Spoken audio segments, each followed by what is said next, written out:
let's talk about Xbox because, quite frankly, there's a lot going on right now.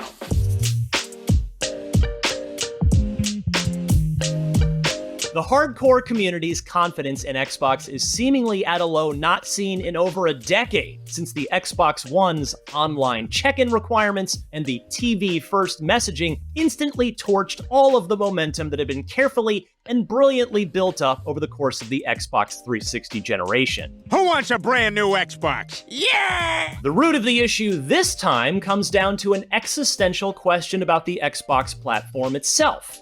Namely, why should gamers continue to invest in it? Because right now, the suggestion is that many of the things that make Xbox valuable could find their way to rival consoles. It started with whispers of last year's shadow-dropped rhythm-action hit Hi-Fi Rush being ported to Nintendo Switch and possibly also PlayStation 5. Subsequent murmurs said the same about the long-running live service hit Sea of Thieves.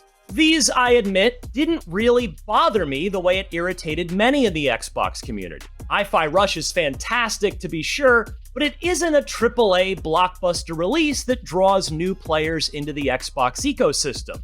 Should it find its way to other platforms? Fine. Xbox players have still had access to it for free as part of their Game Pass subscription since it launched, and they'll continue to do so. Switch players would have to pay for the privilege of playing it. As for Sea of Thieves, well, that's a 6-year-old game, live service or not. It's just hard for me to get worked up about that one. But these latest rumors, if proven true, have the power to shake the very foundations of the Xbox brand. They suggest that everything might be on the table for possible PS5 porting. Starfield, Indiana Jones and the Great Circle, and maybe even Gears of War. And these are rumors which, by the way, sure look like they have some truth to them, given that Xbox boss Phil Spencer took to Twitter to respond to the chaos saying, quote, "We're listening and we hear you.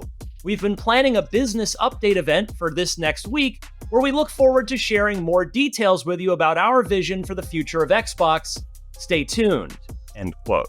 The whole thing gives off some serious resigned to third place energy from Microsoft, and it's left longtime Xbox fans, people who have invested thousands of dollars over multiple console generations, wondering why they should still support Xbox when they can just go buy a PS5, enjoy the many stellar exclusives that Sony has spent the past decade plus cultivating, and get whatever Xbox has to offer over there eventually.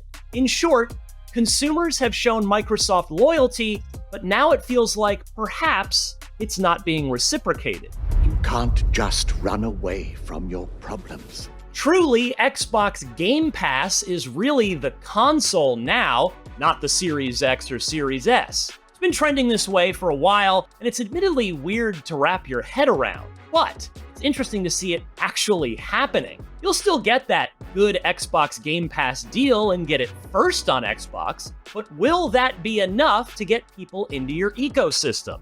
There is a potential winning strategy here, which I'll get to in a moment, but there's one other massive problem that's making all of this worse for Microsoft and for gamers right now: messaging. I've been covering Xbox for a long time, and to be frank, I'm not sure its messaging has ever been this terrible.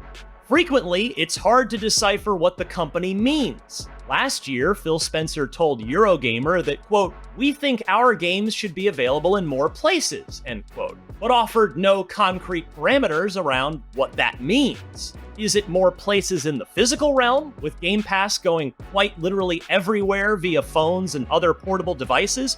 Or, as the rumors suggest, do more places equal rival consoles?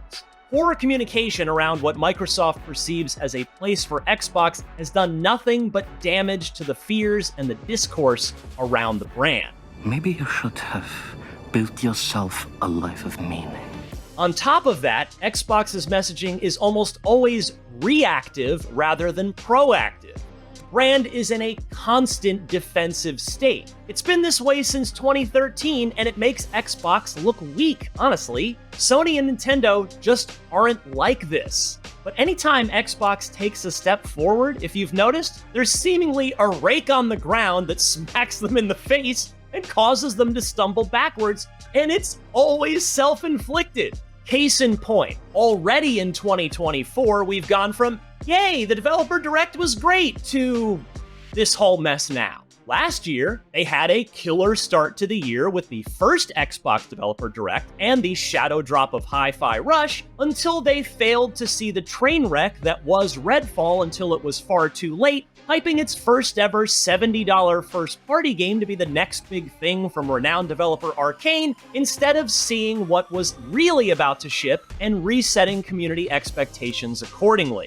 That constant one step forward, one step back, as much as anything, is why I think Xbox fans are simply exhausted at this point. As a hardware manufacturer and first-party publisher in the industry, and one of the biggest companies in the industry overall, now more than ever, Xbox just needs to be better. That's it. Tell people what's awesome about the platform, and then prove it. Show some confidence. Which brings me to the possible light at the end of the tunnel. What if, in the end, Microsoft is right? Sony has masterfully built its PlayStation walled garden, and Nintendo continues to successfully march to the beat of its own drum, for better and for worse, but console growth is not accelerating.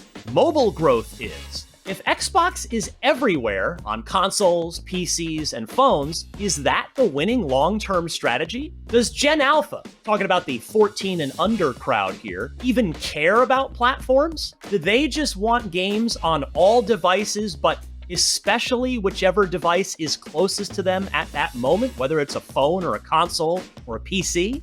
But even if Microsoft is right, it sure could do a better job of telling everyone why it's confident it's right. Instead, Phil Spencer's message of, in effect, "We hear you, we'll get back to you next week," is not particularly reassuring. The future of Xbox is likely to look very different from both its past and its present. But in this present, we are watching a monolith of a company attempt to rewrite the rules of engagement in real time. It might work, but will Microsoft throw away 20 years of hard-earned brand loyalty in the process? Stay tuned.